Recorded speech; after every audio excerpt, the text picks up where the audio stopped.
주님의 이름으로 기도하옵나이다. 아멘. 하나님의 말씀 신약성경 110조 누가복음 10장 38절로 42절입니다. 신약성경 누가복음 10장 38절로 42절 교독하시고 42절은 같이 읽습니다. 그들이 길 갈 때 예수께서 한 마을에 들어가심에 마르다라 이름하는 한 여자가 자기 집으로 영접하더라.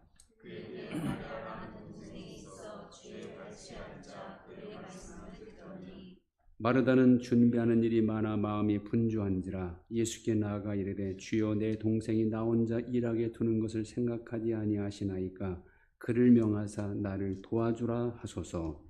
주께서 대답하여 이르시되 마르다야 마르다야 내가 많은 일로 염려하고 근심하나 몇 가지만 하든지 혹은 한 가지만이라도 족하니라. 마리아는 이 좋은 편을 택하였으니 빼앗기지 아니하리라 하시니라. 아멘. 세계적인 작곡가이며 바이올리니스트인 비발디가 스트라디바리우스로 연주를 하는 날이었습니다. 잘 아는 것처럼 이 스트라디바리우스는 세상에서 최고라고 알려진 바이올린이기 때문에 콘서트홀은 초만원을 이루었습니다.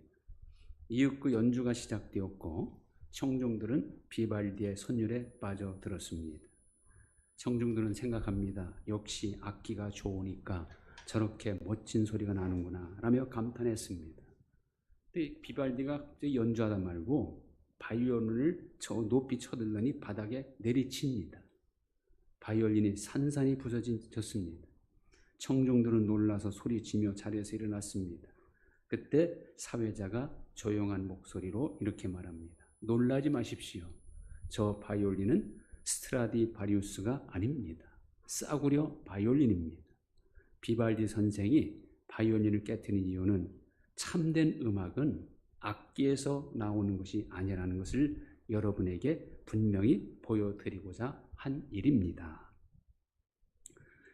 믿음 생활에서도 가장 중요한 것이 뭡니까? 주님과 나와의 관계입니다. 주님과 나의 1대1의 관계, 이것이 진정한 믿음입니다. 주님께서 원하시는 것은 나 자신의 신앙, 나 자신의 삶을 원하십니다. 다른 사람의 신앙 고백, 다른 사람의 삶, 그 나하고는 상관이 없지요. 내가 왜 기도해야 합니까? 내가 주님과 1대1의 만남을 갖기 위해서입니다. 왜 내가 말씀을 읽고 내가 말씀을 묵상하고 지켜야 합니까? 그것이 나를 향하여 주님이 원하시는 일이기 때문이죠. 믿음에 대해서 오해하고 있는 내용들이 있습니다. 그건 뭐냐면 믿음은 내가 기준이 되어 하는 게 아니라는 것이죠.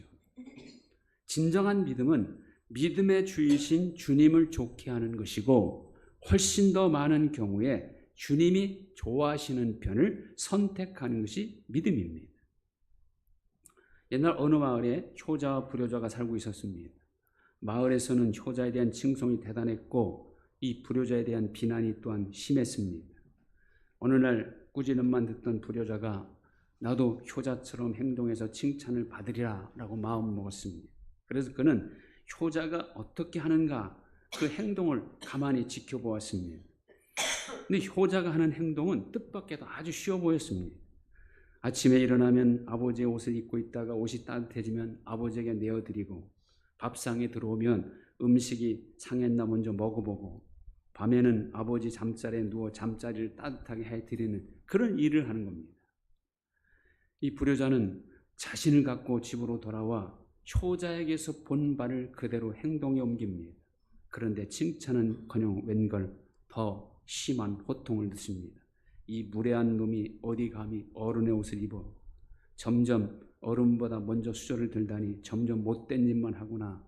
이제는 어른보다 먼저 따스한 잠자리 먼저 차지하려는구나. 당장 나가거라 이놈아. 불효자의 문제가 뭡니까? 이 불효자는 효자의 그 행동만 따랐을 뿐이지 진정으로 마음에서 우러나는 효심이 없었던 것입니다. 교회만 열심히 다니면 믿음이 아주 좋은 것으로 오해합니다. 물론 믿음이 좋은 사람은 교회를 열심히 다닙니다.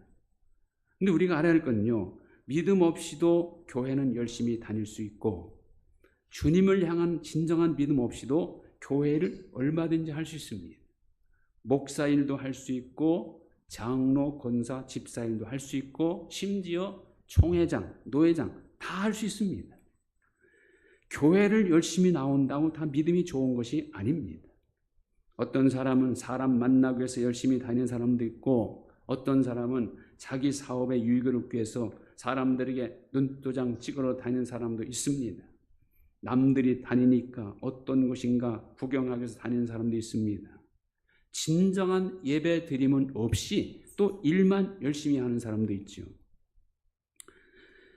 진정한 믿음은 모든 것이 예배 드림부터 시작되어야 합니다. 예배 드리는 것을 소홀히 하면서 일만 한다고 한다면 그건 주님이 기뻐하지 않습니다. 어떤 사람은 교회 행사에 열심히 참석하는 것으로 믿음 생활 잘하고 있고 내가 주님께 내가 할 일을 다 했다고 착각하기도 합니다. 신앙적인 행사도 주님과 관계를 가까이 하기 위해서 하는 일입니다. 신앙적인 행사를 통해서 주님과도 가까워져야 그 행사가 의미가 있는 것이죠.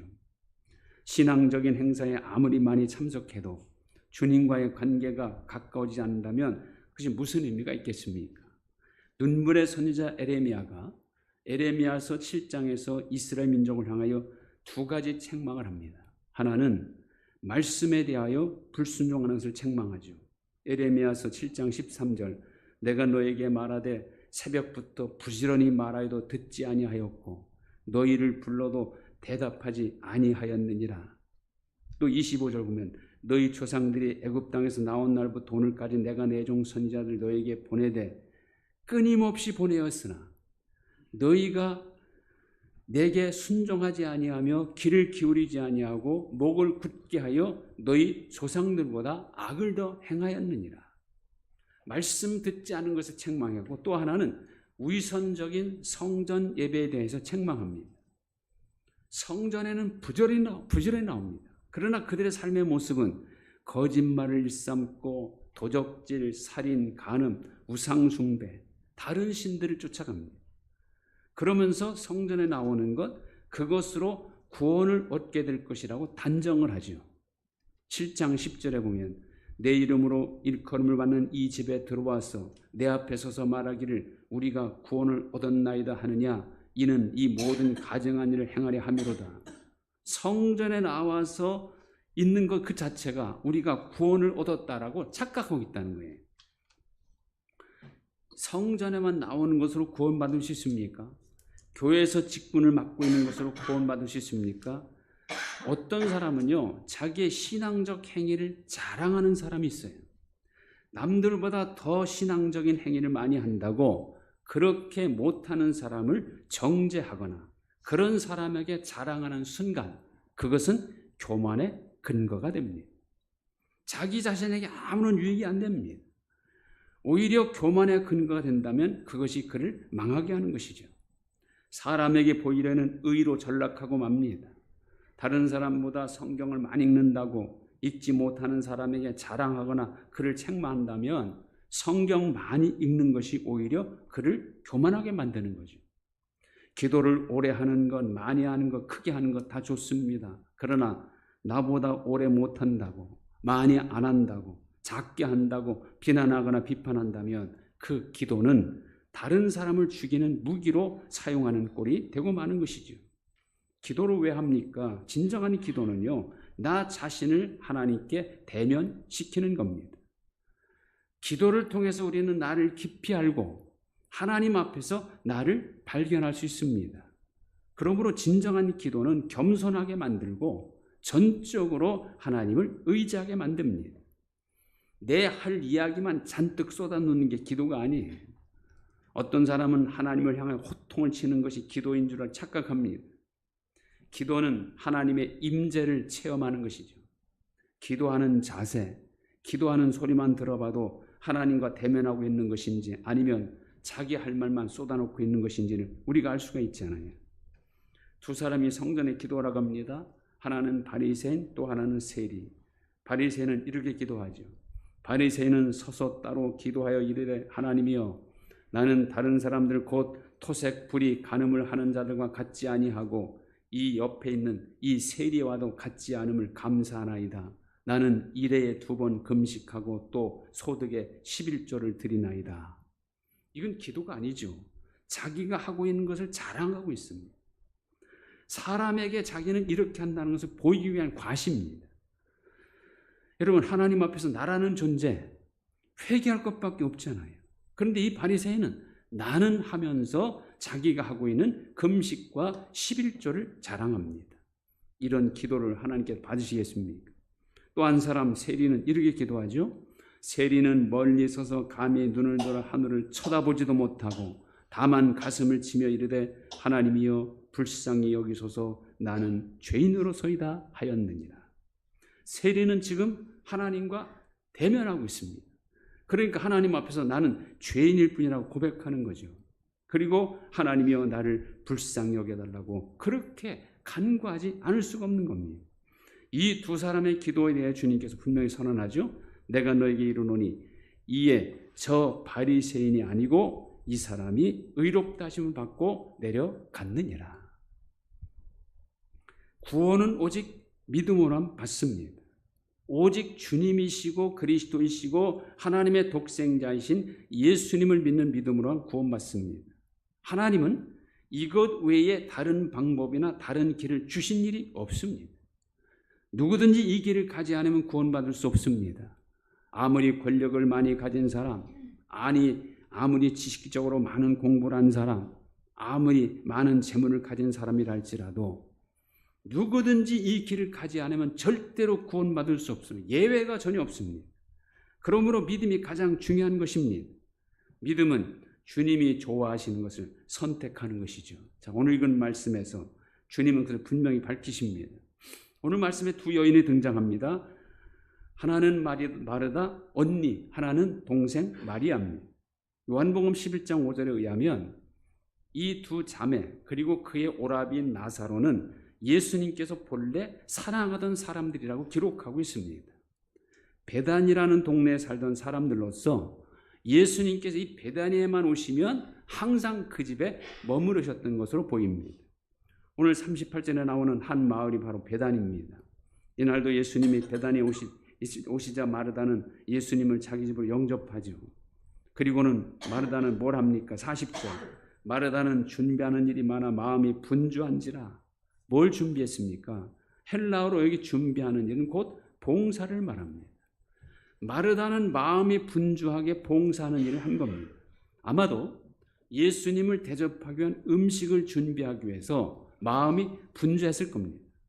자기는 그렇게 분주하게 일하는데 자기 동생 마리아는 예수님 발치에 앉아 예수님 말씀을 듣고 있어요. 이게 못마땅했습니다. 그래서 예수님께 도와주지 않는다는 이유로 따지죠. 주여, 내 동생이 나 혼자 일하게 두는 것을 생각하지 아니하시나이까? 그를 명하사 나를 도와주라 하소서.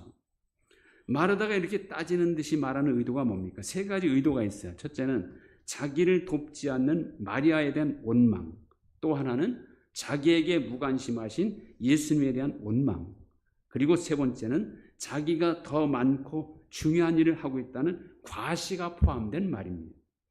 결국 자기와 같이 일하지 않는, 자기와 같이 하지 않는 동생이 잘못하고 있다는 것이고, 그런 동생을 가만두는 예수님도 틀렸다는 거죠. 순전히 자기 기준으로 판단하고 말하고 있습니다. 그런데 이런 마르다에게 주님 뭐라 하십니까? 41절. 주께서 대답하여 이르시되 마르다야 마르다야 내가 많은 일로 염려하고 근심하나 몇 가지만 하든지 혹 한 가지만이라도 족하니라. 마리아는 이 좋은 편을 택하였으니 빼앗기지 아니하리라. 여기 많은 일로 염려하고라는 말이 나오는데 이 말은 뭐냐면요, 많은 일 때문에 마음이 지금 나누어져 있다는 겁니다. 일에 대한 과도한 욕심 때문에 마르다는 마음이 분열되어 있다는 그런 뜻입니다. 그리고 몇 가지만 하든지 혹 한 가지만이라도 족하냐는 이 말은 부족한 것이 하나 있다, 이런 뜻입니다. 그러니까 지금 마르다는 많은 일을 하느라고 마음이 분주하고 그 일을 못 해낼까 봐 염려하고 있지만 주님 보실 때 그것은 부족하다는 겁니다.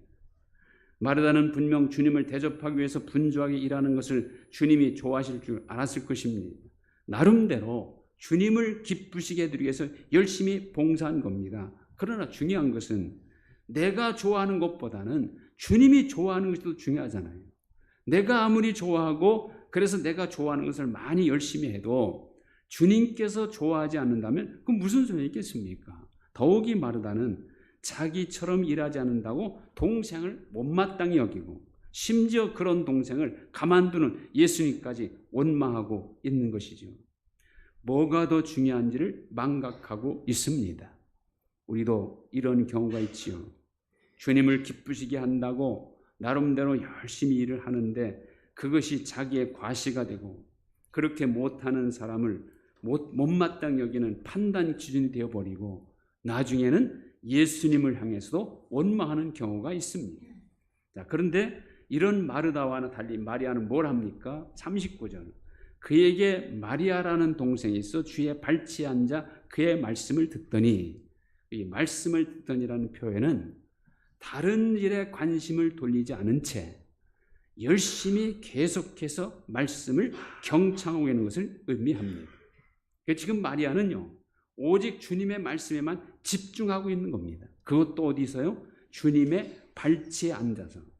발치, 이 발치는 발 아래라는 말입니다. 주님과 가장 가까운 곳이 바로 주님의 발치예요. 마리아의 별명이 있습니다. 발 아래 여인이라는 별명입니다. 왜냐하면 마리아는 주님의 발 아래 엎드려 자기 오빠 나사로에서 간구했고 향유를 주님의 머리에 붓고 머리털로 주님의 발을 씻겼고 오늘은 주님의 발치, 발 아래 앉아 말씀을 경청하고 있습니다. 주님과의 관계에서 그녀가 있는 곳은 언제나 주님의 발 아래였기 때문에 발 아래 여인이라는 별명을 들은 겁니다. 이런 마리아의 모습에 대해 주님은 어떻게 말씀하십니까? 42절 하반절, 마리아는 이 좋은 편을 택하였으니 빼앗기지 아니하리라. 그렇습니다. 주님이 우리에게 가장 원하시는 것은, 우리가 가장 우선적으로 잘할 것은 주님의 말씀을 듣는 일입니다. 우리가 어떤 일을 하는 것보다 주님은 우리가 말씀 듣기를 좋아하십니다.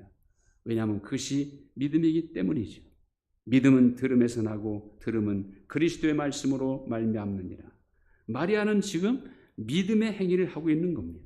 봉사의 행위보다 믿음의 행위가 더 우선적입니다. 우리가 있어야 할 것은 주님은 멀리하고 분주하게 일하는 것이 아니라 주님 발치, 주님 발 아래가 바로 우리가 있어야 할 것입니다.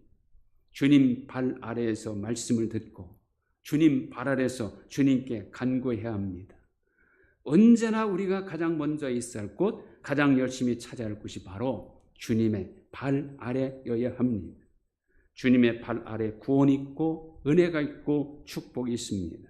그가 누구라 해도 주님의 발 아래 있지 않으면 구원과 은혜는 상관없습니다. 주님의 발은 주님의 말씀을 듣는 곳이요, 주님의 발 아래는 주님께 간구하는 자리입니다. 말씀을 듣고 간구하는 것, 그것이 주님 보시기에 더 좋은 일입니다. 마리아처럼 언제나 주님이 더 좋아하시는 편을 선택하시는 여러분 되시기를 주님의 이름으로 축원드립니다. 하나님 감사합니다. 마르다와 마리아는 주님께 똑같은 마음을 가지고 봉사하고 말씀을 들었지만 주님께서 더 좋은 편으로 인정하신 것은 주님 발치 아래서 말씀을 듣는 마리아였음을 오늘 말씀을 통해 깨닫습니다. 저희들도 언제나 주님 발 아래에서 말씀 듣기를 기뻐하며 그 주님께 기도하며 살아갈 수 있는 저희들 되게 하옵소서. 언제나 주님과 가까이 하며 살아가는 저희들 다 되게 하여 주옵소서. 예수님의 이름으로 기도하옵나이다. 아멘.